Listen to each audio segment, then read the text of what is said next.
भस्मांबरा गोत्वलम शांतं नागविलीन चित्तपावनं शार्दूल चर्मांबरम ब्रह्मज्ञ सनकादिभि परिवर्तन सिद्धि समाराधितम आत्रेयं समुपास्महे रजनिदां देहं सदा योगिभिः कासाय वस्त्रं गर्दण्डधारणं कमण्डलो पद्मकरेण शंखं चक्रं गदा भूषितभूषणाढ्यं श्रीपादराजं शरणं प्रपद्ये महायोगपीठे तटे भीमरथ्यां परम पुंडरीकाय दातुं मुनीन्द्रे समागत तिष्ठन्त आनन्दकन्दं परब्रह्मलिङ्गं भजे पाण्डुरङ्गं अज्ञानतिमिरां दस्य ज्ञानाञ्जनशलाकया चक्षुषं मिलितं येन तस्मै श्रीगुरवे नमः अखण्डमण्डलाकारं व्याप्तं चराचरं तत्पदं दर्शितं येन तस्मै श्रीगुरवे नमः गुरुर्ब्रह्मा गुरुर्विष्णु गुरुर्देवो महेश्वर गुरु साक्षात् परब्रह्म तस्मै श्रीगुरवे नमः ब्रह्मानन्दं परमसुखदं केवलं ज्ञानमूर्तिं द्वन्द्वातीतं गगनसदृशं तत्त्वमत्सादिलक्षणम् एकं नित्यं निरावचनं सर्वदि साक्षिभूतं भावातीतं त्रिगुणरहितं सद्गुरुं तं नमामि। ओम जयंती मंगला काली भद्रकाली कपालिनी दुर्गा क्षमा शिवा धात्री स्वदा स्वहा नमस्कुते गुरुपीठ गंगा जगी संत वाहे दया संतधारा तला बिंदू आहे कृपा दास तुकडोजींची जयाला कसा विस्मरणे गुरु अच्युताला कसा विस्मरणे गुरु अच्युताला। बोला सद्गुरुनाथ महाराज की जय, गोपाल कृष्ण भगवान की जय, राजा रामचंद्र भगवान की जय, वंदन गुरुमाली श्री संत अच्युत महाराज की जय, राष्ट्र संत तुकडोजी महाराज की जय, वैराग्य मूर्ति गाडगे महाराज की जय, जगदंबा एकवीरा माता की जय, समर्थ लहानोजी महाराज की जय, सद्गुरु गजानन साईनाथ महाराज की जय, जनता जनार्दन की जय, बोलो भारत माता की जय। भारतीय संस्कृतीमध्ये मानवी जीविताच्या कल्याणाकरता जी काही परमार्थिक सामाजिक उपक्रम राबवले जातात त्या परमार्थिक सामाजिक उपक्रमांमध्ये ज्या वडीलधाऱ्या माणसांचे तुमच्या आमच्या देशावर धर्मावर संस्कृतीवर आपल्या घरातल्या कुटुंबियांवर जे अनंत उपकार होतात त्या उपकाराची परतफेड उपकाराने करण्याचा कृतज्ञपूर्वक सोहळा आणि त्याला सहस्त्र चंद्र दर्शन सोहळा असं म्हणतात। वंदन गुरुमाली की ज्यांना लोक सद्गुरूंना ओळखत नाही तर साक्षात विदर्भाचे ज्ञानेश्वर महाराष्ट्राचे आधुनिक व्यासपीठ म्हणून ज्यांना किताब आहे असं सद्गुरू रूपाने दैवत श्री संत अच्युत महाराज यांच्या संभक्त परिवारातील थोर साहित्यिक थोर समाजसेवक असे आमचे आदरणीय माननीय दादासाहेब टोपले गुरुजी आज त्यांचा सहस्त्र चंद्र दर्शन सोहळा या ठिकाणी आपतेष्टांच्या आणि संत अच्युत महाराज संभक्त परिवाराच्या उपस्थितीत मोठ्या गुण्यागोविंदाने संपन्न होतो आहे। आनंदमानंदम करम प्रसन्नम ज्ञान स्वरूपम निजबोध रूपम योगींद्र विद्या भवरोग वैद्यम श्री सद्गुरु नित्य अहम नमामि।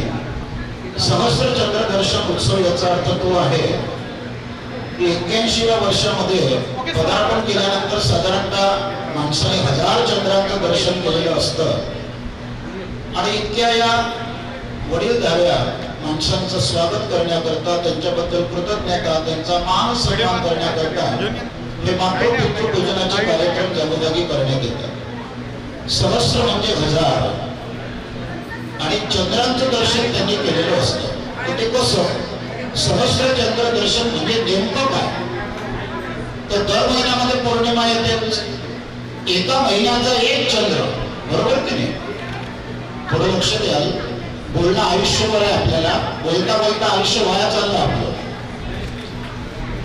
ज्यांचं ऐकायचं त्यांचं त्या ठिकाणी आपण ऐकत नाही त्याचं ऐकतो म्हणून आपल्याच हाताने आपल्याच पायावर धोरणं भरून देतो असो तर एका महिन्याचा एक चंद्र तर 12 महिन्याचे 12 चंद्र म्हणजे एका वर्षात किती चंद्र झाले 12 चंद्र झाले आणि 81 वर्षाचे चंद्र किती झाले 972 चंद्र झाले। माझं गणित कच्चा म्हणून तुम्हाला विचारलं 81 वर्षामध्ये 972 चंद्र त्या ठिकाणी आणि 81 वर्षामध्ये 27 वेळा अधिक मास येतो दर 3 वर्षांनी अधिक मास येतो 27 त्रिक 81 972 चंद्र ते 81व्या वर्षापर्यंतचे आणि 81व्या वर्षामध्ये पदार्पण केल्यानंतर 27 वेळा अधिक मास येतो दर 3 वर्षांनी अधिक मास येतो तर ते 27 अधिक मासाचे 27 चंद्र म्हणजे 972 27 999 आणि 82 वर्ष लागल्याबरोबर एक त्या ठिकाणी त्याचं चंद्र. असं 1000 चंद्रांचं दर्शन ज्या गृहस्थानी ज्या आमच्या वडीलधाऱ्या माणसांनी केलेलं असतं. म्हणून त्याचा अमृतोपम मातृपितृपूजनाचा कार्यक्रम जो संपन्न होत असतो त्याला सहस्त्र चंद्र दर्शन उत्सव असं म्हणतात. अशा मातृपितृपूजनाची आज आम्हाला अत्यंत आवश्यक आहे. कलम निर्माण करणाऱ्या कलिकालामध्ये पोरं बापाला बाप म्हणत नाही तर चुलत्याला काका कुठून म्हणणार आहे. ज्ञान आमच्या विजयातस्य पार्थ संपद मासुरे. आम्ही सुशिक्षित खूप आहोत पण सुसंस्कृत नाही आहोत. आणि तो सुसंस्कृत बनण्याचा आखाडा सतसंगची हात बोल ऐक मम नम्र बोल सुखवी जीवना संतांची सत्संगती. सुशिक्षित खूप आहे आम्ही. BA MA BSc MSc त्याच्यानंतर त्या ठिकाणी BCom MCom LLB LLM MBBS MD MS master of surgeon MCH master of cardiologist. आम्ही खूप त्या ठिकाणी मोठे मोठे डिग्री घेतल्या. तो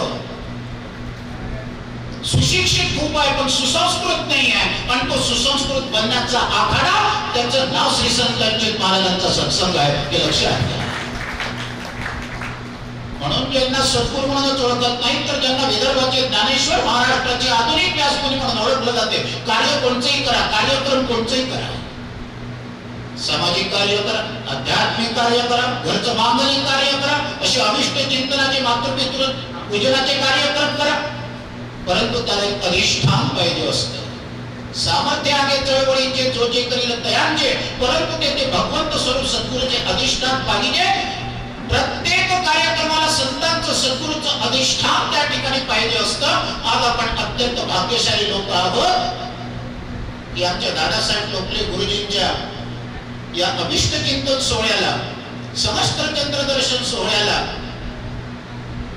त्यांचेच सद्गुरू संत श्रेष्ठ अच्युत महाराज आज पादुकांच्या रूपाने तुमच्या आमच्यामध्ये आशीर्वाद देण्याकरता सज्ज आहे. आपला सहस्त्र चंद्र दर्शन उत्सव कसा पूर्णमद पूर्णमिदं पूर्णात् पूर्णमुदच्यते पूर्णस्य पूर्णमादाय पूर्णमेवावशिष्यते.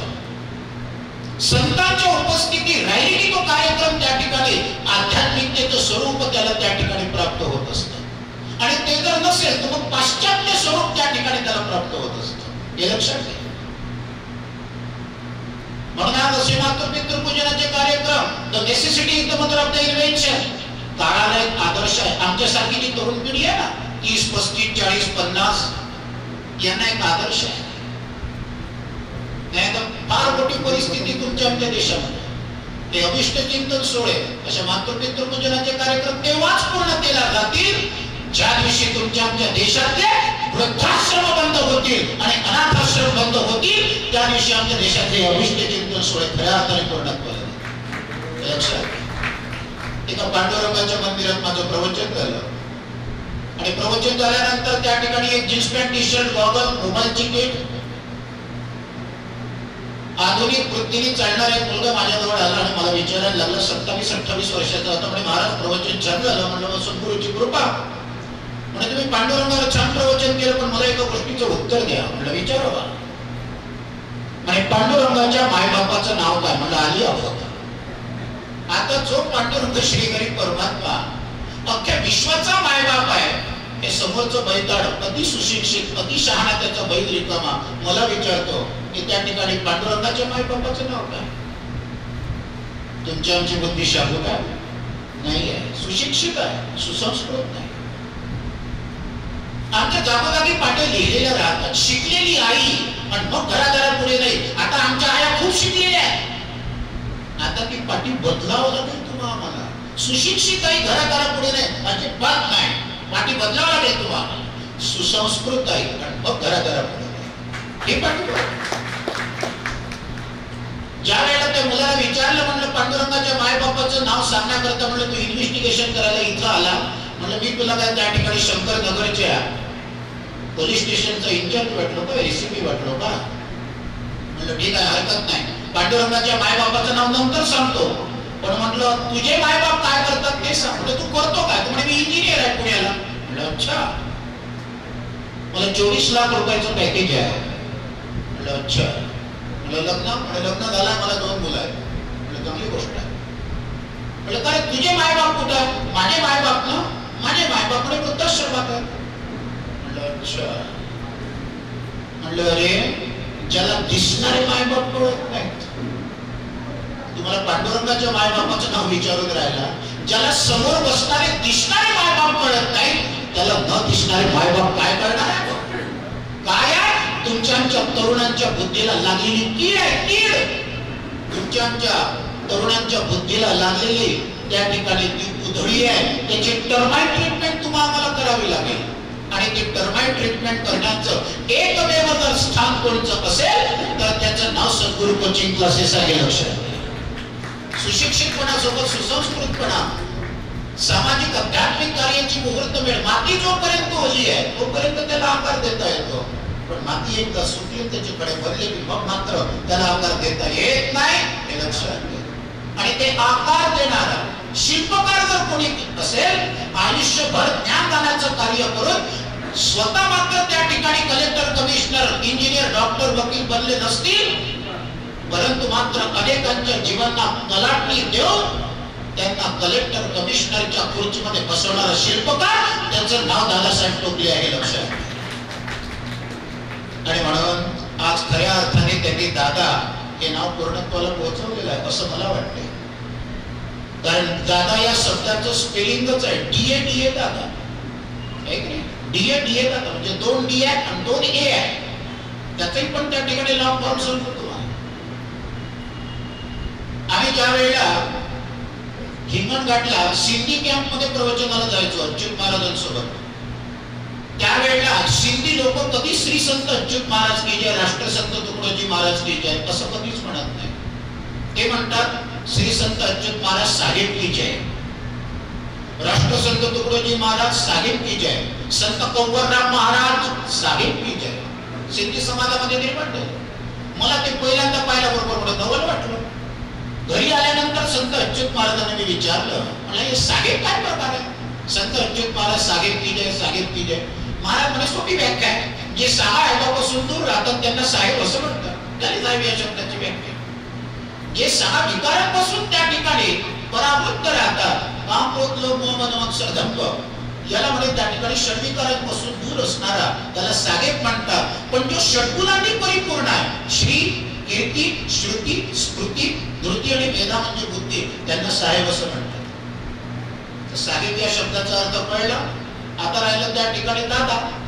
दादा साहेब असं नाव आहे की नाही? DA दादा. तर पहिल्या डीचा अर्थ आहे one who shows the proper destination. दुसरा IA one who shows the proper administration. तिसरा आहे D one who shows the proper direction.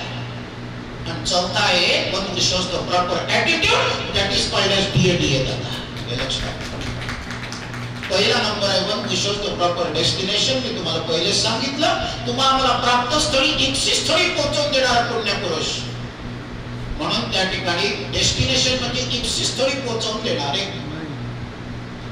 आध्यात्मिक भाषेमध्ये सांगायचं झालं तर हे सद्गुरू तुम्ही या, माझं ज्ञान तया घरासी, गुण तत्व ईश्वराचे या दाखवा गुणासी.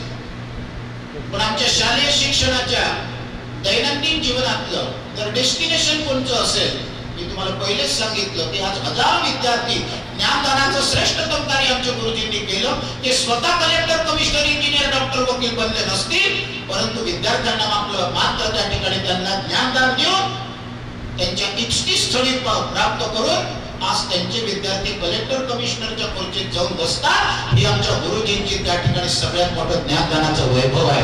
हे नाकारता येत नाही. लक्षात. लेकिन ज्ञानेन सदृशं पवित्रमेव विद्यते तत्स्वयं योग संसिद्ध तालेनात्मन विद्यते. दुसरा आहे त्या ठिकाणी ऍडमिनिस्ट्रेशन. प्रत्येक कार्यक्रमाचं त्या ठिकाणी आयोजन, नियोजन, प्रयोजन, संयोजन कसं करायचं, ते शालेय शिक्षणात असो की प्रपंचात असो.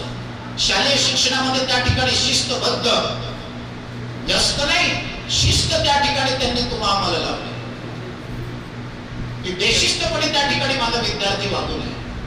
नाही तर आजकालच्या काळामध्ये गुरुजीला बैताड बनवणारे विद्यार्थी आहेत. म्हटलं एका गुरुजीने विद्यार्थ्यांना प्रश्न विचारला, म्हणे काय एका पार्ट्यात जर म्हणे पैसे ठेवले आणि दुसऱ्या पार्ट्यात जर बुद्धी ठेवली तर तू काय उचलशील? त्या विद्यार्थ्याने लगेच उत्तर दिलं, म्हणे गुरुजी आम्ही पैसे उचलू. दुसऱ्या विद्यार्थ्याला विचारलं, तिसऱ्या विद्यार्थ्याला विचारलं, असं एक नाही 50 विद्यार्थ्यांना विचारलं. मग मुलींकडे आले विद्यार्थिनी, त्या विद्यार्थिनींना विचारलं, म्हणे काय एका पारड्यामध्ये जर बुद्धी ठेवली, दुसऱ्या पारड्यामध्ये जर पैसे ठेवले तर तुम्ही काय उचलाल? तर विद्यार्थिनीने तेच उत्तर दिलं, म्हणे गुरुजी आम्ही पैसेच उचलू. आणि अच्छा, सगळ्या विद्यार्थ्यांनी तेच उत्तर दिलं, सगळ्या विद्यार्थ्यांनी तेच उत्तर दिलं. आता विद्यार्थिनींनी मिळून गुरुजीला प्रश्न विचारला आणि त्यांना विचारलं, म्हणे गुरुजी आतापर्यंत तुम्ही आम्हाला प्रश्न विचारला, आता आम्ही तुम्हाला प्रश्न विचारतो. म्हणजे एका पारड्यात प्रश्न तोच, एका पारड्यात जर बुद्धी ठेवली, दुसऱ्या पारड्यात जर पैसे ठेवले तर गुरुजी तुम्ही काय उचलाल? गुरुजींनी प्रांजळपणे आपलं मत व्यक्त केलं. गुरुजी म्हणायला लागले, मी बुद्धी उचललो म्हणे. विद्यार्थी म्हणे बरोबर आहे म्हणे गुरुजी, तुम्ही बुद्धीच उचलणार आहे, आम्ही पैसेच उचलणार आहे. म्हणे का बरं? ज्याच्या जवळ जी गोष्ट कमी असते तो बरोबर उचलते. आहे की नाही? आता म्हणजे आपल्याच डोक्यावर बसून आपल्यालाच बैताड बनवणारे आजचे त्या ठिकाणी सुशिक्षित आम्ही सुसंस्कृत असलेले विद्यार्थी आहोत. आणि म्हणून अशा परिस्थितीमध्ये ऍडमिनिस्ट्रेशन नियोजन कसं असावं, मग ते बाहेरच्याच विद्यार्थ्यांच्या बाबतीत नाही, पार्शलिटी नाही करत, त्याला खरी गुरुजी म्हणतात. Not 2G, not 3G. आपण म्हणतो की नाही माझा मोबाईल 3G आहे, 4G आहे, 5G आहे, 7G आहे. Not 2G, not 3G, not 4G, not 5G, and not 7G. Only Guruji is the best. विद्यार्थी होते, 4 विद्यार्थी गणिताच्या पेपरला आलेच नाही. गुरुजींनी गणिताचा पेपर युनिट टेस्टचा आयोजित केला 50 मार्काचा आणि ते काही आले नाही. दुसऱ्या दिवशी ज्या वेळेला त्यांचा अभ्यासच नव्हता झाला म्हणून ते पेपरला आले नाही. दुसऱ्या दिवशी ज्या वेळेला ते शाळेत आले त्यावेळेला गुरुजींनी त्यांना विचारलं, म्हणले अरे काल मी एवढा मोठा अल्जेब्राचा पेपर घेतला, तुम्ही अब्सेंट होते. तो म्हणे गुरुजी आमची मावशी वारली होती म्हणून आम्ही तिकडे गेलो होतो. म्हणजे चौकही गेला. तो म्हणे गुरुजी याची जी मावशी आहे तीच माझी आजी आहे. तो म्हणे तिसरा म्हणायला लागला, याची जी मावशी आहे त्याची जी काकू आहे तीच म्हणे त्या ठिकाणी माझी मामी आहे. असं प्रत्येकाने तीच म्हणे. तो चौथा म्हणे तीच माझी ताई आहे. म्हणजे असं. आणि त्याचं काय झालं म्हणे, आम्ही वेळेवर पोहोचलोच असतो पण आम्ही ज्या 4 व्हीलरने गेलो म्हणे त्याचा टायरच फुटला म्हणे गुरुजी. म्हणजे असं का? हरकत नाही, मग आता 3 दिवसाचा अभ्यास कर आणि 3 दिवसांनी पेपर दे. म्हणजे 3 दिवस अभ्यास केला आणि तो पेपरला त्या ठिकाणी सादर झाले. गुरुजी इतके त्या ठिकाणी मी हा शब्द याच्यासाठी वापरला, 2G, 3G, 4G, 5G, 7G, not 7G, only गुरुजी इज द बेस्ट. गुरुजी इतका जबरदस्त होते, गुरुजीचा हात कोणी हातात नाही पकडू शकत. लक्षात घ्या. त्यांनी पेपर दिला आणि 50 मार्कासाठी 2च त्या ठिकाणी अल्जेब्राचा पेपर होता आणि 50 मार्कासाठी 2च प्रश्न त्यांना विचारले. बरं एकाच वर्गात बसले असते तर कॉपी केली असती, याला विचारलं असतं त्याला विचारलं असतं, कॉपी करून त्या ठिकाणी उत्तर दिलं असतं. गुरुजी इतका त्या ठिकाणी डोक्याने सोपी 4 खोल्यांमध्ये 4 विद्यार्थ्यांना बसवलं. म्हणजे कॉपी करता येत नाही, बोलताही येत नाही आणि एकमेकाला विचारताही येत नाही. म्हणून गुरुजी इज द बेस्ट. आणि 50 मार्कासाठी त्यांना 2 प्रश्न विचारले होते. प्रश्न मोठे त्या ठिकाणी जबरदस्त आहे. तुम्ही मावशी, काकू, मामी आणि ताईच्या ज्या 2 व्हीलरला गेले होते, ज्या 4 व्हीलरने गेले होते, त्या 4 व्हीलरचा नंबर काय? Number 1, 25 mark. आणि तुम्ही सांगितलं की टायर फुटला आणि म्हणून आम्हाला त्या ठिकाणी वेळ झाला. तर नेमका कुठला टायर फुटला? समोरचा उजवीकडला फुटला, समोरचा डावीकडला फुटला, मागचा उजवीकडला फुटला की मागचा डावीकडचा फुटला? 50 मार्काच्या पेपरला 2च प्रश्न 25-25 मार्काचे विचारले आणि वेळ किती? वेळ होता 3 तास. या म्हणे आता काय लिहितात? गुरुजी इज द बेस्ट. ते त्या ठिकाणी अर्धा तास मोठ्या मुश्किलने बसले. 1 तास नसही घंटा वाजेपर्यंत बसावंच लागते. 1 तासापर्यंत तुम्हाला पेपर सोडताच येत नाही हातातला. उत्तर पत्रिका आन्सर शीट पहिली घंटा झाली, चौघांनी त्या ठिकाणी फक्त रोल नंबर टाकला. रोल नंबर पहिले टाकून दिला होता उत्तर पत्रिकेवर.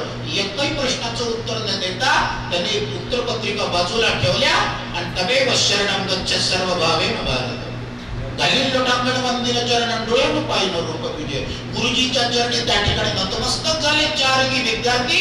तू म्हणे not 2G, not 3G, not 4G, not 5G, not 7G, only गुरुजी इज द बेस्ट. म्हणून त्या ठिकाणी ऍडमिनिस्ट्रेशन प्रत्येक गोष्टीचं नियोजन बाहेरच्याच विद्यार्थ्यांच्या बाबतीत नाही.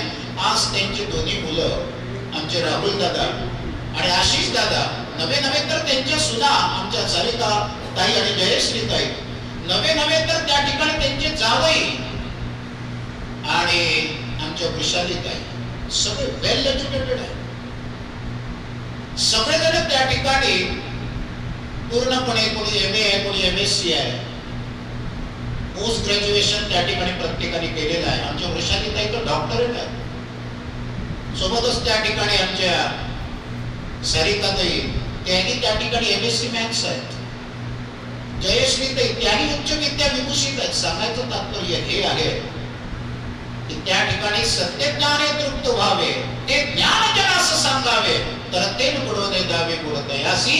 हे ऍडमिनिस्ट्रेशन त्यांनी बाहेरच्याच विद्यार्थ्यांच्या बाबतीत नाही, स्वतःही विद्यार्थ्यांना घडवून स्वतःच्या मुलांना, स्वतःच्या सुनांना, स्वतःच्या मुलींना हे उच्च विद्या विभूषित करून आज त्या ठिकाणी अख्ख्या अमरावतीला भूषण ठरणारा सद्गुरू कोचिंग क्लासेस आहे. त्याला सद्गुरूच नाव का दिलं तर त्यांच्या कोचिंग क्लासेसचं उद्घाटनच मुळात संत श्रेष्ठ सद्गुरू अच्युत बाबांनी केलेलं आहे. याच्यापेक्षा कोणती जमिनी बाजू असू शकत नाही. इथेही त्या ठिकाणी त्यांनी सद्गुरूचं अधिष्ठान ठेवलं. 3 ठिकाणी त्यांनी सद्गुरूचं अधिष्ठान आहे. त्यांच्या कोचिंग क्लासेसलाही सद्गुरूच नाव आहे. त्यांच्या घरालाही त्या ठिकाणी सद्गुरूचंच नाव आहे. कुठं चालले? आम्ही सद्गुरूच्या घरात चाललो. उद्या सांगायला बरं होतं ना. मला जर विचारलं की का महाराज तुम्ही आज त्या ठिकाणी 10 ते 11 कोणत्या या टाइम मध्ये कोणाच्या घरी होते, मी जरूर सांगेल मी सद्गुरूच्या घरात. गुरु महाराज आहेत ना ते, गुरुर् ब्रह्मा गुरुर् विष्णू गुरुर्देव महेश्वर. म्हणून अशा परिस्थितीमध्ये वन गोष्ट असतो प्रॉपर ऍडमिनिस्ट्रेशन. तिसरा आहे वन गोष्ट असतो प्रॉपर डायरेक्शन. त्या ठिकाणी ते आमचे विज्ञानाचे गुरुजी होते दादासाहेब टोपले, रिटायर्ड झाले तर त्या ठिकाणी ते विज्ञानाचे गुरुजी होऊन रिटायर्ड झाले किंवा हेड मास्टर म्हणून त्या ठिकाणी ते रिटायर्ड झाले. पण एवढंच नाही तर त्यांनी त्यांच्या पत्नीला सुद्धा त्याही उच्च विद्या विभूषित आहे. तो माझ्यासाठी किचकट विषय होता इकॉनॉमिक्स, त्याच्यामध्ये त्यांनी MA केलेला आहे. हे लक्षात घ्या. म्हणजे आपण जे म्हणतो यशस्वी पुरुषाच्या पाठीशी त्यांच्या पत्नीचा हात असतो, मी बायकोचा म्हणणार नाही. बायको पत्नी याच्यामध्ये फरक आहे. जयदेवी जयदेवी जयदेवी बायको वेळ आली तर मग नवऱ्याला ऐकतो, त्याचं नाव जयदेवी बायको.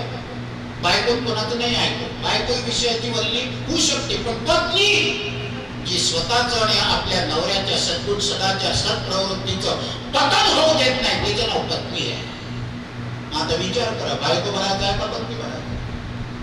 तर आमच्या गुरुजींनी ती दिशा आम्हाला दिली. वनकुशोत्त प्रॉपर डायरेक्शन. विज्ञानाचे त्या ठिकाणी शिक्षक असल्यामुळे त्यांनी आमच्या सारख्या तरुणांना एक दृष्टी दिली, एक दिशा दिली की दिशा बदला म्हणजे दशा बदलल्याशिवाय राहणार नाही. आणि ती विज्ञानवादी दृष्टिकोनाची दिशा आम्हाला दिलेली आहे. याच्या तरुणांचा पाहण्याचा प्रत्येक गोष्टीकडे दृष्टिकोन हा वैज्ञानिक असावा, परंतु त्याची अंतरस्थ वृत्ती मात्र ही आध्यात्मिकच असली पाहिजे, हेही लक्षात घ्या. अध्यात्म और विज्ञान के सदयोग से सब हो सुखी, असा विज्ञान आणि अध्यात्माचा मेळ घालणारा गुरुदेव, त्याचं नाव आमचे गुरुवर्य दादासाहेब टोपले आहेत, हे लक्षात घ्या. सगळेजण सुशिक्षित आहेत. मी एका प्रश्न विचारतो, गुरुजींनी उत्तर देऊ नये त्याचं. विज्ञानाला इंग्रजीमध्ये त्या ठिकाणी पर्यायवाची शब्द कोणता? विज्ञानाला इंग्रजीमध्ये काय म्हणतात? वाटलंच मला सायन्स म्हणाल. गुरुजींपासून तुम्ही व्यवस्थित विज्ञान नाही शिकले. लक्ष त्या ठिकाणी तुमचं दुसरीकडे असेल कदाचित. गुरुजी शिकवतात कोणचे ऑक्सफर्डच्या डिक्शनरीमध्ये दाखवा, नाही तर नवनीतच्या डिक्शनरीमध्ये दाखवा की विज्ञानाला त्या ठिकाणी इंग्रजीमध्ये सायन्स हा शब्द आहे. साफ चॉक. आता त्या ठिकाणी 1000 रुपये काढून देतो. सायन्स म्हणजे कधीच विज्ञान होत नाही. सायन्स म्हणजे शास्त्र. कोणत्याही त्या ठिकाणी माझ्यासमोर डिक्शनरी आणा. सायन्स म्हणजे विज्ञान कधीच होत नाही. सायन्स म्हणजे शास्त्र. शास्त्रात काय ती शास्त्र. नाहीतर आपण भौतिक विज्ञान म्हटलं असतं, रासायनिक विज्ञान म्हटलं असतं, जीव विज्ञान म्हटलं असतं. पण फिजिक्स, केमिस्ट्री, बायोलॉजी, बॉटनी आणि फिजिओलॉजी याला आपण त्या ठिकाणी भौतिक शास्त्र म्हणतो, भौतिक विज्ञान नाही म्हणतो. कशाचं आम्ही सायन्स घेतलं, फिजिक्स, केमिस्ट्री, बायोलॉजी, मग त्याला शास्त्र कोण म्हणतं, विज्ञान कोण नाही म्हणत? भौतिक विज्ञान, रासायनिक विज्ञान असं का नाही म्हणत? भौतिक शास्त्र का म्हणतात? या सगळ्या गोष्टी तुम्हाला कळल्या पाहिजे. जागे त्याच्या वंशात जेव्हा कळेल म्हणजे मग तुम्ही याच्यामध्ये 100 पैकी 0 मार्क मिळवले. सायन्सला विज्ञान म्हणा, सायन्स म्हणजे शास्त्र, शास्त्रात राहते नीतिशास्त्र. म्हणून गुरुजींनी आम्हाला ती डायरेक्शन दिलेली आहे, ती दिशा दिलेली आहे की पाहण्याचा दृष्टिकोन वैज्ञानिक ठेवा, पण नंतरस्थ वृत्ती मात्र आध्यात्मिक असली पाहिजे. आणि शेवटचं आहे A, one wish of the proper destination. स्थळी आपल्या विद्यार्थ्यांना पोहोचवलं. One wish of the proper administration. प्रत्येक विद्यार्थ्यांना त्या ठिकाणी त्यांचं ऍडमिनिस्ट्रेशन, घरच्या लोकांचं ऍडमिनिस्ट्रेशन, नियोजन, आयोजन अगदी व्यवस्थितरित्या केलं. सगळ्यांना उच्च विद्या विभूषित केलं. One wish of the proper direction. विज्ञानाची दिशा, अध्यात्माची दिशा त्यांनी दाखवली.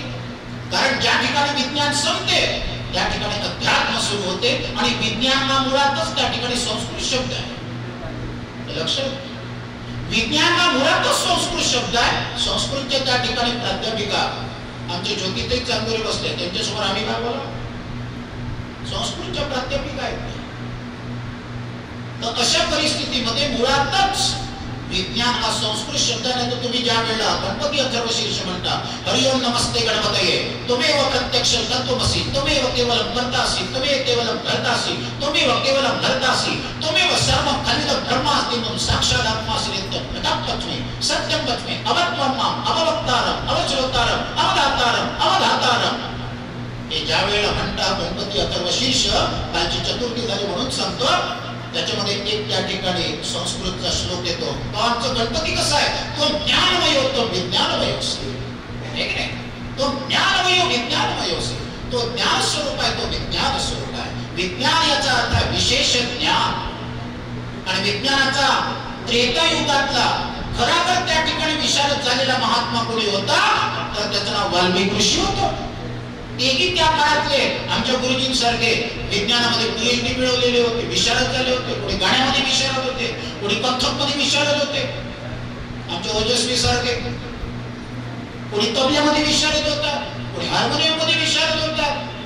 परंतु मात्र विज्ञानामध्ये विशारद असलेला एकमेव त्रेता युगातला महात्मा, त्याचं नाव वाल्मिकी ऋषी होतं. आणि ते उत्तम वैज्ञानिक होते, ज्याला तुम्ही आजच्या भाषेमध्ये सायंटिस्ट म्हणता, शास्त्रज्ञ म्हणता. वैज्ञानिक आणि वैमानिक याच्यामध्ये तो फरक होता की वैज्ञानिक म्हणजे ऊर्जेला कंट्रोल करणारा आणि वैमानिक म्हणजे ऊर्जेवर चालणारे त्या ठिकाणी विमानाला चालवणारा. ऊर्जेवर चालणारे अप्लायन्सेस चालवणारा त्याला वैमानिक म्हणतात, पण ऊर्जेला कंट्रोल करणारा त्याचं नाव वैज्ञानिक. आणि ते वाल्मिकी ऋषी होते. मला सांगा, सीता माता गरोदरपणामध्ये कोणाच्या आश्रमामध्ये होती? लॉकडाऊन मध्ये रामायण पाहिलं असेल ना, वाल्मिकी ऋषीच्या आश्रमात होती. तर राम म्हणजे अखंड भक्ती, लक्ष्मण म्हणजे अखंड सेवा, शत्रुघ्न म्हणजे अखंड त्या ठिकाणी संरक्षण, भरत म्हणजे अखंड त्याग, आणि सीता म्हणजे अखंड त्या ठिकाणी ऊर्जा. म्हणून तर रावण तिच्या जवळ यायचा. आणि त्या रामायणामध्ये तुम्ही पाहतो, जवळ आला की एक त्या ठिकाणी काडी दाखवत असे, त्याला दुर्गाची काडी त्या ठिकाणी त्याला दाखवत असे. का बरं? त्याला माहिती होतं, हिला जर बोट लावलं ते जळून त्या ठिकाणी आपल्याला भस्मसात केले वाचून राहणार नाही. इतकी ऊर्जावान त्या ठिकाणी आमच्या देशातली पहिली स्त्री म्हणजे सीता माता होती. आणि त्या ऊर्जेला कंट्रोल करणारा वैज्ञानिक त्या काळातला वाल्मिकी ऋषी होता. म्हणून he was the first scientist in our India. हे लक्षात सगळ्या ऋषी मुनींमध्ये. आणि म्हणून one wish of the proper direction आणि one wish of the proper attitude. Attitude म्हणजे गुणागुणेषु वर्तन्ते किती महत्त्वाचं. माणूस हा कोण्या जातीचा आहे, कोण्या धर्माचा आहे, कोण्या पंथाचा आहे, यावर माणसाची किंमत नाही. त्याची किंमत त्याच्या त्या ठिकाणी गुणधर्मावरून आहे. जसं एखाद्या सैनिकाला जर आपण मिलिटरीमध्ये भरती केलं तर लगेच त्याच्या हातामध्ये काही त्या ठिकाणी रणगाडा देत नाही चालवायला, लगेच त्याच्या हातामध्ये काही रायफल देत नाही, बंदूक देत नाही. त्याला सगळ्यात पहिले तो रणगाडा कसा चालवायचा करायचं, ती एकेच्या 15 पण कशी चालवायची ते त्याला शिकवलं जातं, ती पिस्तूल कशी चालवायची तेही त्याला त्या ठिकाणी शिकवलं जातं. आणि मग तो सशक्त झाला की मग त्याला त्या ठिकाणी सीमेवर पाठवतात. तसं आमच्यासारख्या तरुण विद्यार्थ्यांना सद्गुण, सदाचार, सत्प्रवृत्ती या सगळ्या माध्यमातून चालवणारी आध्यात्मिक मिलिटरी जर कोणची असेल तर त्याचं नाव आमचे त्या ठिकाणी दादासाहेब टोपले गुरुजी आहेत, हे लक्षात. अशा त्यांच्या आजच्या सहस्त्रचंद्र दर्शन सोहळ्यानिमित्त संपूर्ण टोपले परिवाराचा अच्युत महाराजांच्या चरणी, लहानोजी महाराजांच्या चरणी. कारण मला जर विचारलं की का टोपले गुरुजी म्हणजे कोण, तर ज्यांच्या जीवनामध्ये त्रिवेणी संगम सेवा आहे. तुम्ही म्हणाल त्रिवेणी संगम 3 प्रकारच्या सेवा, हो 3 प्रकारच्या सेवा. एक म्हणजे ज्ञानदानाची सेवा, दुसरी म्हणजे त्या ठिकाणी त्यांची सद्गुरू अच्युत महाराजांसारख्या आत्मज्ञानी, आत्मसामर्थ्यवान त्या महापुरुषांची सेवा, आणि तिसरी सेवा म्हणजे त्या ठिकाणी परदुःखे दुःखी व्हावे, परसुखे सुखी व्हावे, प्राणी मात्र मिळवून द्यावे. बऱ्या शब्दे 2-3 जणांच्या बोलण्यातून एक विषय आला की तपोवनच्या कुष्ठ बांधवांना सुद्धा आमच्या गुरुजींनी हस्ते परहस्ते मदत केलेली आहे. तिसरी म्हणजे सामाजिक सेवा. म्हणून अशा त्रिवेणी संगम सेवेचा मूर्तिमान जर त्या ठिकाणी पुण्यपुरुष जर आज आम्हाला अभिष्ट चिंतनाला आणि सहस्त्रचंद्र दर्शन सोहळ्याला जी सत्कार मूर्ती लाभलेली आहे त्रिवेणी संगम सेवेची, त्याचं नाव दादासाहेब टोपले आहे, लक्षात घ्या. पुनश्च एकदा फार वेळ न घेता 12:30 वाजले, कार्यक्रमाची वेळ संपली. मला 12:30 पर्यंतच त्या ठिकाणी वेळ होता. बरोबर 12:30 वाजले. पाहून घे, वेळेवरचं काम वेळेवर करी. त्याची काय वर्णावी थोडी. हे 25 मिनिटाचं प्रवचन आमच्या गुरुजींना उदंड आयुष्य लाभो असे अमरावतीचं दैवत माता जगदंबा माता एक वीरच्या चरणी प्रार्थना करतो. संत अच्युत महाराज, संत लहानोजी महाराजांच्या चरणी प्रार्थना करतो. कारण लहानपणी त्यांना संत लहानोजी महाराजांचा सहवास लाभला, पण विवाहात त्यांच्या लहानपणापासून त्यांना संत अच्युत महाराजांचा सुद्धा सहवास लाभलेला आहे. त्यांची एक साहित्य सेवा त्या ठिकाणी आपण विसरतो. साहित्य सेवेच्या माध्यमातून आज त्यांनी 3 त्या ठिकाणी संतांचे चरित्र लिहून काढलेले आहेत. संत श्रेष्ठ काशीनाथ महाराज नांदगाव पेठ, संत श्रेष्ठ लहानोजी महाराज टाकरखेडा, आणि संत श्रेष्ठ अच्युत महाराजांचं पहिलं जर गोपीबद्ध चरित्र जसं दासगणू महाराजांनी 21 अध्यायामध्ये गजानन महाराजांचं चरित्र लिहिलं, तसं साहित्य सेवेच्या माध्यमातून आज आम्ही गजानन महाराजांसारखे पारायण करू शकतो. ही सगळ्यात मोठी कृपा जर कोणाची असेल तर 21 अध्यायाचं संत अच्युत महाराज स्तवनामृत लिहिणारा पुण्यपुरुष, त्याचं नाव त्या ठिकाणी दादासाहेब टोपले आहे, लक्षात घ्या. अशी साहित्य सेवेची ही शृंखला त्यांच्या हातून होत राहो. त्यांची प्रकृती त्या ठिकाणी पाहिजे तशी बरोबर नाही, पण त्यांची चेहऱ्यावर मात्र वाटत नाही, केवळ ग्रीन वाटत येतं. बुड्ढा भी दिखे जवाना जो पिए दूध की धार. कोणचं दूध? दुग्धम गीतामृतम भगत. आम्हाला एकच त्या ठिकाणी जसं गाईचं आपण शुद्ध सात्विक दूध त्या ठिकाणी प्राशन करतो. काल त्यांना 2:30 वाजता हॉस्पिटल मधून आणलं, 5:30 पर्यंत त्यांनी आराम केला आणि आज टवटवीत आणि तेव्हरगिरीत त्यांचा चेहरा दिसतो आहे, प्रफुल्लित असा चेहरा दिसतो आहे. मी म्हणतो हे डॉक्टरची कृपा नाही आहे. मला तर वाटते की वंदने गुरुमाऊली संत श्रेष्ठ सद्गुरू अच्युत महाराजांच्या कृपेचा आविष्कार आहे की आज ते त्या ठिकाणी ते बसू शकतात. इतकी सद्गुरू निष्ठा असावी, म्हणून निष्ठावंत भाव हा सद्गुरू भक्तांचा आणि सर्व भावेदास झाला त्यांचा. पुनश्च एकदा उपस्थित स्त्री शक्ती, पुरुष शक्ती, बालगोपाल, त्यांचा संपूर्ण परिवार, त्यांच्या नातू नाती सगळ्यांचं, त्यांच्या सुनबाई दोन्ही महालक्ष्म्यात आहेत, ज्येष्ठा कनिष्ठा, आणि आज प्रामुख्याने श्री संत अच्युत महाराज हार्ट हॉस्पिटलचे आदरणीय माननीय अध्यक्ष डॉक्टर नीलकंठजी सावरकर आणि श्री संत अच्युत महाराज संस्थांचे सुद्धा तेच अध्यक्ष आहेत. ते आजच्या कार्यक्रमाला उपस्थित आहेत. आमचे लेंडे गुरुजींनी फार सुंदर विचार मांडले आणि त्यांचे जे काही सहकारी आहेत गुरुजींचे, त्यांच्या हाताखालून जे विद्यार्थी गेले त्यांनी सुद्धा उत्तम आपापलं त्या ठिकाणी मनोगत गुरुजींबद्दल व्यक्त केलं. म्हणजे ओजस्वीनी सुंदर त्या ठिकाणी कथ्थक रामाचं त्या ठिकाणी त्यांनी या ठिकाणी स्वागत केलं, त्यांचं सुद्धा शुभचिंतन. संपूर्ण कार्यक्रमाचा फळच जर कोणता असेल तर उत्तम संचालन जोपर्यंत नाही तोपर्यंत कार्यक्रम पूर्ण केला जात नाही. म्हणून उत्तम संचालन करणारे संस्कृत तज्ञ, त्याला म्हणजे त्या ठिकाणी षड्विकारांपासून दूर असणारा त्याला साहेब म्हणतात. पण जो षड्गुणांनी परिपूर्ण आहे, श्री, कीर्ती, श्रुती, स्मृती, धृती आणि मेधा म्हणजे बुद्धी, त्यांना साहेब असं म्हणतात. साहेब या शब्दाचा अर्थ कळला. आता राहिलं त्या ठिकाणी दादा. दादा साहेब असं नाव आहे की नाही? डीए दादा. तर पहिल्या डीचा अर्थ आहे one who shows the proper destination. दुसरा आहे A, one who shows the proper administration. तिसरा आहे D, one who shows the proper direction. आणि चौथा आहे one who shows the proper attitude, that is called as DA दादा. हे लक्षात. पहिला नंबर आहे one who shows the proper destination. मी तुम्हाला पहिले सांगितलं, तुम्हाला प्राप्त स्थळी इच्छित स्थळी पोहोचवून देणारा पुण्यपुरुष. म्हणून त्या ठिकाणी डेस्टिनेशन म्हणजे इच्छित स्थळी पोहोचवून देणारे. आध्यात्मिक भाषेमध्ये सांगायचं झालं तर हे सद्गुरु तुम्ही या, माझं ज्ञान तया घरासी, गुण तत्व ईश्वराचे या दाखवा मुळासी. पण आमच्या शालेय शिक्षणाच्या दैनंदिन जीवनातलं जर डेस्टिनेशन कोणतं असेल, मी तुम्हाला पहिलेच सांगितलं की आज हजारो विद्यार्थी ज्ञानदानाचं श्रेष्ठतम कार्य आमच्या गुरुजींनी केलं. ते स्वतः कलेक्टर, कमिशनर, इंजिनियर, डॉक्टर, वकील बनले नसतील, परंतु विद्यार्थ्यांना मात्र त्या ठिकाणी त्यांना ज्ञानदान देऊन त्यांच्या इच्छित स्थळी प्राप्त करून आज त्यांचे विद्यार्थी कलेक्टर, कमिशनरच्या खुर्चीत जाऊन बसतात. ही आमच्या गुरुजींची त्या ठिकाणी सगळ्यात मोठं ज्ञानदानाचं वैभव आहे. हे नाकारता येत नाही. लक्षात लेकिन ज्ञानेन सदृशं पवित्रमेव विद्यते तत्स्वयं योग संसिद्ध कालेनात्मन विद्यते. दुसरा आहे त्या ठिकाणी ऍडमिनिस्ट्रेशन. प्रत्येक कार्यक्रमाचं त्या ठिकाणी आयोजन, नियोजन, प्रयोजन, संयोजन कसं करायचं, मग ते शालेय शिक्षणात असो की प्रपंचात असो. शालेय शिक्षणामध्ये त्या ठिकाणी शिस्तबद्ध, व्यस्त नाही, शिस्त त्या ठिकाणी त्यांनी आम्हाला लावली की बेशिस्तपणे त्या ठिकाणी माझा विद्यार्थी वागू नये.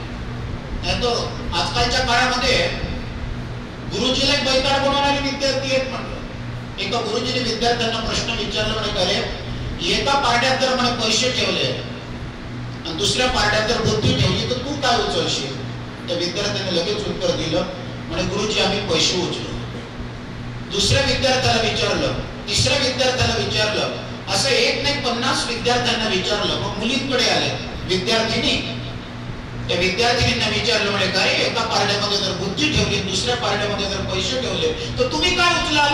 तर विद्यार्थिनीने तेच उत्तर दिलं, म्हणे गुरुजी आम्ही पैसेच उचलू. म्हणे अच्छा. सगळ्या विद्यार्थिनींनी तेच उत्तर दिलं, सगळ्या विद्यार्थ्यांनी तेच उत्तर दिलं. आता विद्यार्थिनींनी मिळून गुरुजीला प्रश्न विचारला आणि त्यांना विचारलं, म्हणे गुरुजी आतापर्यंत तुम्ही आम्हाला प्रश्न विचारला, आता आम्ही तुम्हाला प्रश्न विचारतो. एका पार्ट्यात प्रश्न तोच, एका पार्ट्यात जर बुद्धी ठेवली, दुसऱ्या पार्ट्यात जर पैसे ठेवले तर गुरुजी तुम्ही काय उचलाल? गुरुजीने प्रांजळपणे आपलं मत व्यक्त केलं. गुरुजी म्हणायला लागले, मी बुद्धी उचललो. म्हणे विद्यार्थी म्हणे बरोबर आहे. म्हणे गुरुजी तुम्ही बुद्धीच उचलणार आहे, आम्ही पैसेच उचलणार आहे. म्हणे का बरं? ज्याच्या जवळ जी गोष्ट कमी असते तो बरोबर उचलते. आहे की नाही? आता म्हणजे आपल्याच डोक्यावर बसून आपल्यालाच बैताड बनवणारे आजचे त्या ठिकाणी सुशिक्षित, आम्ही सुसंस्कृत असलेले विद्यार्थी आहोत. आणि म्हणून अशा परिस्थितीमध्ये ऍडमिनिस्ट्रेशन, नियोजन कसं असावं, मग ते बाहेरच्याच विद्यार्थ्यांच्या बाबतीत नाही, पार्सलिटी नाही करत, त्याला खरे गुरुजी म्हणतात.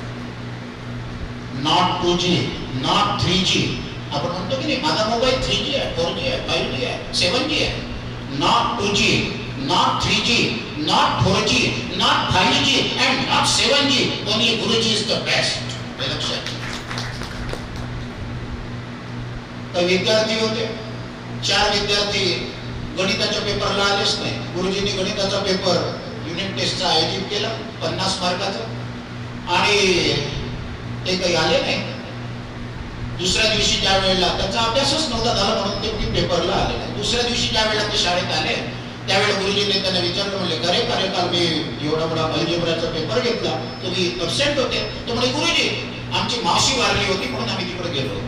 म्हणे चौकही गेला. तो म्हणे गुरुजी याची जी मावशी आहे तीच माझी आजी आहे.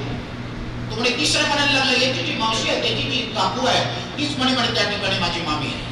असं प्रत्येकाने तीच म्हणे, तो चौथा म्हणे तीच माझी ताई आहे म्हणे असं. आणि त्याचं काय झालं म्हणे आम्ही वेळेवर पोहोचलोच असतो पण आम्ही ज्या 4 व्हीलरने गेलो म्हणे त्याचा टायरच फुटला म्हणे गुरुजी म्हणे असं का हरकत नाही. मग आता 3 दिवसाचा अभ्यास कर आणि 3 दिवसांनी पेपर दे म्हणे बिलकुल. 3 दिवस अभ्यास केला आणि तो पेपरला त्या ठिकाणी सादर झाले. गुरुजी इतके त्या ठिकाणी मी हा शब्द याच्यासाठी वापरला 2G 3G 4G 5G 7G not 7G only. गुरुजी इज द बेस्ट.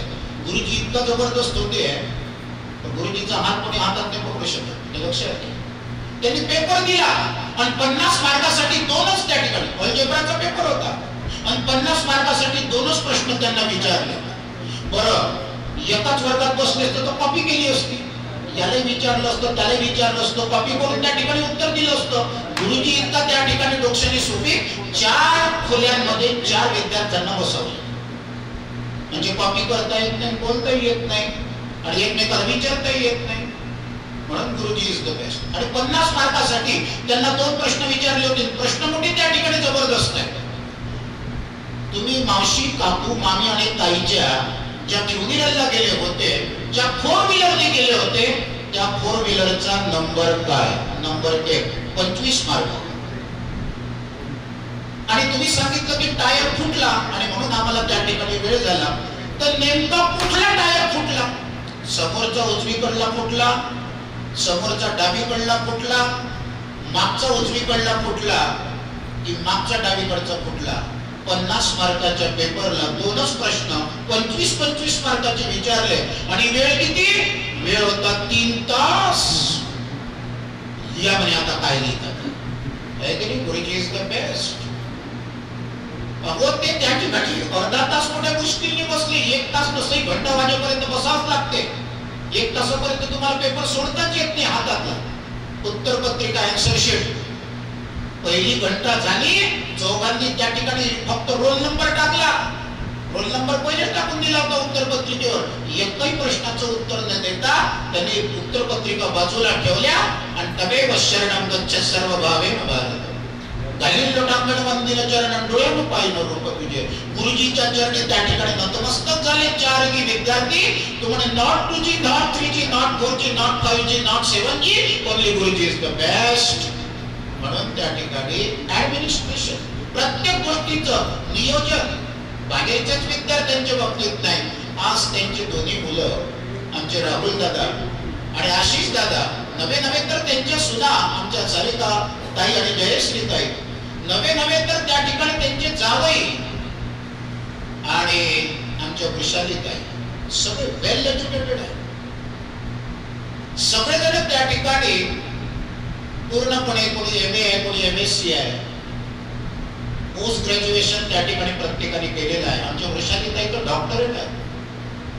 सोबतच त्या ठिकाणी आमच्या सारिका ताई त्यांनी त्या ठिकाणी MSc मॅथ्स आहेत.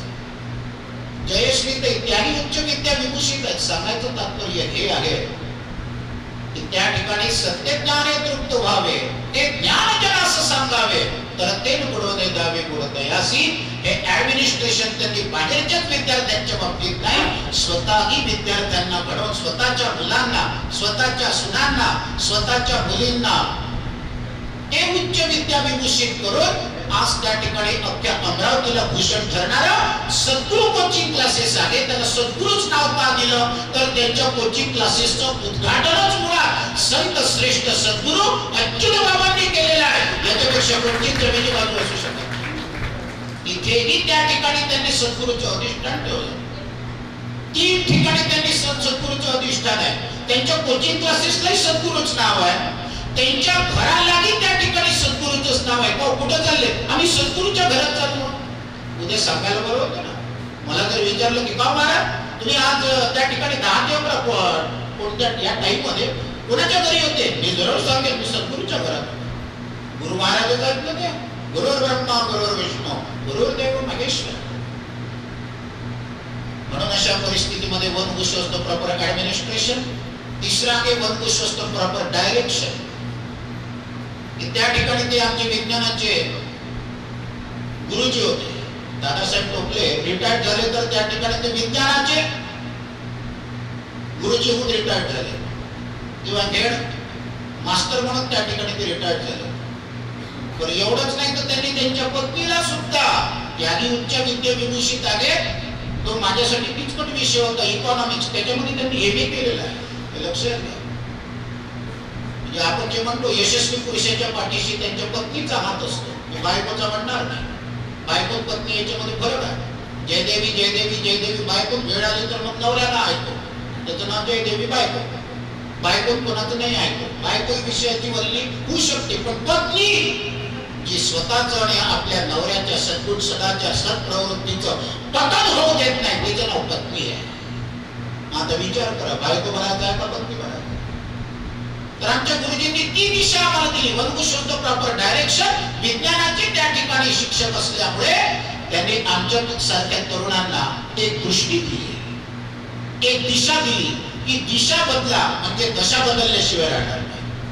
आणि ती विज्ञानवादी दृष्टिकोनाची दिशा आम्हाला दिलेली आहे. याच्या तरुणांचा पाहण्याचा प्रत्येक गोष्टीकडे दृष्टिकोन हा वैज्ञानिक असावा, परंतु त्याची अंतरस्थ वृत्ती मात्र ही आध्यात्मिकच असली पाहिजे, हेही लक्षात घ्या. अध्यात्म और विज्ञान के सदयोग से सब हो सुखी, असा विज्ञान आणि अध्यात्माचा मेळ घालणारा गुरुदेव, त्याचं नाव आमचे गुरुवर्य दादासाहेब टोपले आहेत, हे लक्षात घ्या. सगळेजण सुशिक्षित आहेत. मी एका प्रश्न विचारतो, गुरुजींनी उत्तर देऊ नये त्याचं. विज्ञानाला इंग्रजीमध्ये त्या ठिकाणी पर्यायवाची शब्द कोणता? विज्ञानाला इंग्रजीमध्ये काय म्हणतात? वाटलंच मला सायन्स म्हणाल. गुरुजींपासून तुम्ही व्यवस्थित विज्ञान नाही शिकले. लक्ष त्या ठिकाणी तुमचं दुसरीकडे असेल कदाचित. गुरुजी शिकवतात कोणचे ऑक्सफर्डच्या डिक्शनरीमध्ये दाखवा, नाही तर नवनीतच्या डिक्शनरीमध्ये दाखवा की विज्ञानाला त्या ठिकाणी इंग्रजीमध्ये सायन्स हा शब्द आहे. साफ चॉक आता त्या ठिकाणी 1000 रुपये काढून देतो. सायन्स म्हणजे कधीच विज्ञान होत नाही. सायन्स म्हणजे शास्त्र. तुम्ही कोणत्याही त्या ठिकाणी माझ्यासोबत डिक्शनरी आणा, सायन्स म्हणजे विज्ञान कधीच होत नाही. सायन्स म्हणजे शास्त्र. शास्त्रात काय ती शास्त्र. नाही तर आपण भौतिक विज्ञान म्हटलं असतं, रासायनिक विज्ञान म्हटलं असतं, जीव विज्ञान म्हटलं असतं. पण फिजिक्स केमिस्ट्री बायोलॉजी बॉटनी आणि फिजिओलॉजी याला आपण त्या ठिकाणी भौतिक शास्त्र म्हणतो, भौतिक विज्ञान नाही म्हणतो. कशाचं आम्ही सायन्स घेतलं, फिजिक्स केमिस्ट्री बायोलॉजी, मग त्याला शास्त्र कोण नाही म्हणत? भौतिक विज्ञान, रासायनिक विज्ञान असं का नाही म्हणत? भौतिक शास्त्र का म्हणतात? या सगळ्या गोष्टी तुम्हाला कळल्या पाहिजे. जावे त्याच्या भविष्यात जेव्हा कळेल, अजिबात तुम्ही याच्यामध्ये 100 रुपये शून्य मार्क मिळवले. सायन्सला विज्ञान म्हणून, सायन्स म्हणजे शास्त्र. शास्त्रात राहते किती शास्त्र. म्हणून गुरुजींनी आम्हाला ती डायरेक्शन दिलेली आहे, ती दिशा दिलेली आहे की पाहण्याचा दृष्टिकोन वैज्ञानिक ठेवा, पण अंतरस्थ वृत्ती मात्र आध्यात्मिक असली पाहिजे. आणि शेवटचं आहे ए वनकुशोत्तर प्रॉपर डेस्टिनेशन. स्थळी आपल्या विद्यार्थ्यांना पोहोचवलं. वनकुशोत्तर प्रॉपर ऍडमिनिस्ट्रेशन. प्रत्येक विद्यार्थ्यांना त्या ठिकाणी त्यांचं ऍडमिनिस्ट्रेशन, घरच्या लोकांचं ऍडमिनिस्ट्रेशन, नियोजन आयोजन अगदी व्यवस्थितरित्या केलं. सगळ्यांना उच्च विद्या विभूषित केलं. वनकुशोत्तर प्रॉपर डायरेक्शन. विज्ञानाची दिशा, अध्यात्माची दिशा त्यांनी दाखवली. कारण ज्या ठिकाणी विज्ञान संपते त्या ठिकाणी अध्यात्म सुरू होते. आणि विज्ञान हा मुळातच त्या ठिकाणी संस्कृत शब्द आहे, लक्षात. विज्ञान हा मुळातच संस्कृत शब्द आहे. संस्कृतच्या त्या ठिकाणी प्राध्यापिका आमचे ज्योतिताई चांदोरे बसले, त्यांच्यासमोर आम्ही काय बोला? संस्कृतच्या प्राध्यापिका आहेत. तर अशा परिस्थितीमध्ये मुळातच विज्ञान हा संस्कृत शब्द आहे. तर तुम्ही ज्या वेळेला गणपती अथर्व शीर्ष म्हणता, हरिओम नमस्ते गणपतये, त्वमेव प्रत्यक्षं तत्त्वमसि, त्वमेव केवलं कर्तासि, त्वमेव केवलं भर्तासि, त्वमेव केवलं भर्तासि, त्वमेव सर्वं खलिदं ब्रह्मास्ति त्वं साक्षात् आत्मासि नित्यं तत्त्वमसि, सत्यं वच्मि, अवत्वं माम्, अववक्तारम्, अवश्रोतारम्, अवधातारम्, अवधातारम्. हे ज्या वेळेला म्हणता गणपती अथर्व शीर्ष, कालची चतुर्थी झाली म्हणून सांगतो, त्याच्यामध्ये एक त्या ठिकाणी संस्कृतचा श्लोक येतो. तो आमचा गणपती कसा आहे? तो ज्ञानमय, तो विज्ञानमय असेल, तो ज्ञानमय विज्ञानमय असेल. तो ज्ञान स्वरूप आहे, तो विज्ञान स्वरूप आहे. विज्ञान याचा अर्थ आहे विशेष ज्ञान. आणि विज्ञानाचा त्रेतायुगातला खराबर त्या ठिकाणी विशारद झालेला महात्मा कोणी होता तर त्याचं नाव वाल्मिकी ऋषी होतं. तेही त्या काळातले आमच्या गुरुजींसारखे विज्ञानामध्ये PhD मिळवलेले होते, विशारद झाले होते. कोणी गाण्यामध्ये विशारद होते, कोणी कथकमध्ये विशारद होते. आमचे ओजस्वी सारखे कोणी तबल्यामध्ये विशारद होता, कोणी हार्मोनियममध्ये विशारद होता. परंतु मात्र विज्ञानामध्ये विशारद असलेला एकमेव त्रेता युगातला महात्मा त्याचं नाव वाल्मिकी ऋषी होतं. आणि ते उत्तम वैज्ञानिक होते, ज्याला तुम्ही आजच्या भाषेमध्ये सायंटिस्ट म्हणता, शास्त्रज्ञ म्हणता. तर वैज्ञानिक आणि वैमानिक याच्यामध्ये तो फरक होता की वैज्ञानिक म्हणजे ऊर्जेला कंट्रोल करणारा आणि वैमानिक म्हणजे ऊर्जेवर चालणारे त्या ठिकाणी विमानाला चालवणारा. ऊर्जेवर चालणारे अप्लायन्सेस चालवणारा त्याला वैमानिक म्हणतात, पण ऊर्जेला कंट्रोल करणारा त्याचं नाव वैज्ञानिक आणि ते वाल्मिकी ऋषी होते. मला सांगा, सीता माता गरोदरपणामध्ये कोणाच्या आश्रमामध्ये होती? लॉकडाऊन मध्ये रामायण पाहिलं असेल ना, वाल्मिकी ऋषीच्या आश्रमात होती. तर राम म्हणजे अखंड भक्ती, लक्ष्मण म्हणजे अखंड सेवा, शत्रुघ्न म्हणजे अखंड त्या ठिकाणी संरक्षण, भरत म्हणजे अखंड त्याग आणि सीता म्हणजे अखंड त्या ठिकाणी ऊर्जा.